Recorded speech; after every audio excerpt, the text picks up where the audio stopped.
Trabajo final de la materia de Sociología Jurídica del segundo cuatrimestre de la licenciatura en Derecho en la Unidad Educativa León Tolstoy, impartida por el licenciado Gerardo Cid del Prado Topete.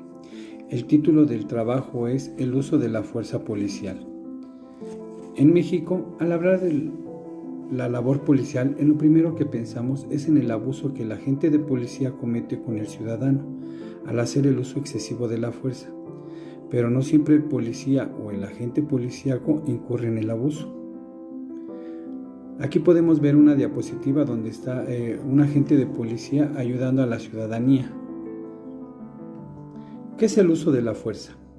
El uso de la fuerza es la inhibición por medios mecánicos o biomecánicos de forma momentánea o permanente de una o más funciones corporales que lleva a cabo una persona autorizada por el Estado sobre otra, lo que conocemos como policía.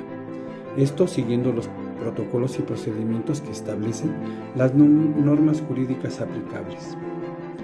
El uso de la fuerza deberá aplicarse con absoluta necesidad, solo cuando sea la última alternativa y evitando vulnerar los derechos y la integridad de las personas. Debe de ser proporcional y acorde al nivel de resistencia que ofrece el agresor y el nivel de riesgo en que se encuentre el agente de policía. El uso de la fuerza se hará en todo momento con pleno respeto de los derechos humanos. Debe darse en forma gradual, iniciando con indicaciones verbales, advertencias, señalizaciones, continuando con el control mediante el contacto. Se puede continuar con técnicas de sometimiento o control corporal, como técnicas defensivas. Y finalmente, pero por último, si no hubiera otra cosa que hacer, utilizar la fuerza letal. Aquí tenemos una imagen donde vemos la pirámide del uso de la fuerza. Aquí nos indica cómo debe de ser gradual. La fuerza que ocupa el policía debe de ser gradual a lo del agresor o a la persona que está siendo detenida o a la persona que se le va a detener. Se debe de tratar de persuadir a la persona o a las personas para evitar su resistencia a través de indicaciones verbales o simplemente a través de la presencia de la autoridad para lograr que éstas cooperen.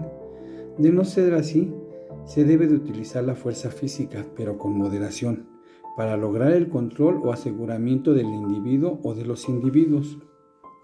El protocolo de uso de la fuerza deberá atender a la perspectiva de género, a la protección de niños, de niñas, de adolescentes, así como también atender las situaciones de riesgo en el interior de guarderías, escuelas, hospitales, templos y otros lugares en que se congreguen las personas ajenas a los agresores. Aquí podemos ver una diapositiva donde la policía está con los niños, pues para brindarles protección. Existen diversas conductas que ameritan el uso de la fuerza, tales como la resistencia pasiva, que es una acción que realiza una o varias personas exenta de violencia, para negarse a obedecer las órdenes legítimas que le emite la autoridad, que ya está plenamente identificada. Normalmente los vemos identificados con sus uniformes.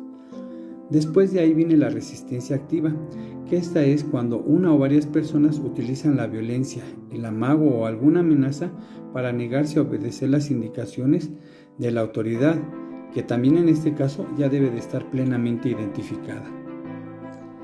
Por último tenemos la resistencia de alta peligrosidad. Esto es lo que realiza una o varias personas empleando la violencia, el amago o la fuerza con armas o sin ellas.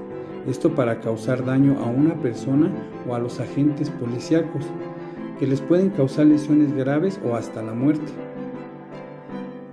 Y ellos también lo hacen negándose a obedecer las órdenes legítimas emitidas por la autoridad, que también debe de estar ya plenamente identificada, como antes lo dije, con un uniforme.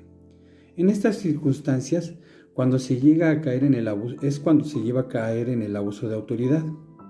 Y esto sucede cuando el agente de policía utiliza la fuerza de manera excesiva, es decir, mayor a la estrictamente necesaria en contra de una persona o de personas durante una intervención policial.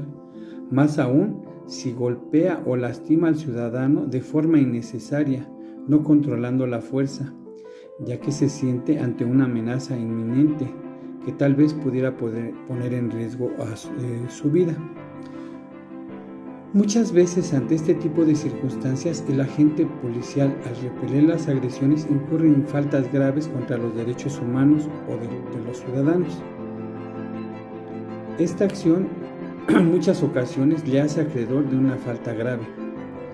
Una de las probables causas que pudieran detonar el uso excesivo de la fuerza es el estrés al que el policía se encuentra sometido por largas jornadas de trabajo. En México van de las 12 a las 24 horas continuas y el descanso no es proporcional a estas horas de labor, de tal forma que el oficial, al sentirse agredido, repele y responde la agresión, a veces sin medir la fuerza que esto implica. Si bien la ley contempla capacitaciones en derechos humanos, perspectiva de género, códigos de conducta o actuación policial, en el caso de detenciones también recibe capacitaciones en manejo de crisis y de estrés después de haber participado en una detención, pero no se contempla la posibilidad de terapias psicológicas ni con qué periodicidad se deban ser estas. Tampoco contempla el gran beneficio que daría un tratamiento psicológico y permanente específico según el tipo de situación que el policía haya vivido. Muchas de las veces el policía es acusado y juzgado de manera injusta, aplicándose todo el rigor de la ley, sin tomar en cuenta qué circunstancias dieron origen a la falta cometida. El agente de policía se puede considerar amenazado bajo circunstancias como que alguien le apunte con un arma de fuego o una réplica de la misma, a él o a otra persona. La acción de no soltar un arma de fuego después de una advertencia clara, poner en riesgo la integridad física de una persona con un arma punzocortante, el accionar de un disparador de un arma de fuego, portar o manipular un explosivo o una réplica de este, también haciendo caso omiso. Ha sucedido que únicamente se defiende los derechos del ciudadano, que algunas veces él es el agresor y se transgreden los derechos del policía, aunque éste actúe en ejercicio de sus funciones. Desafortunadamente, el uso de la fuerza se justifica cuando la resistencia o la agresión es real y se presenta en el momento actual, esto es, si la agresión materializa los hechos apreciables por los sentidos sin ser hipotética ni imaginaria. En estas circunstancias hay ocasiones en que el policía ya no tiene tiempo de utilizar el arma porque fue agredido con un disparo y a veces privado de la vida.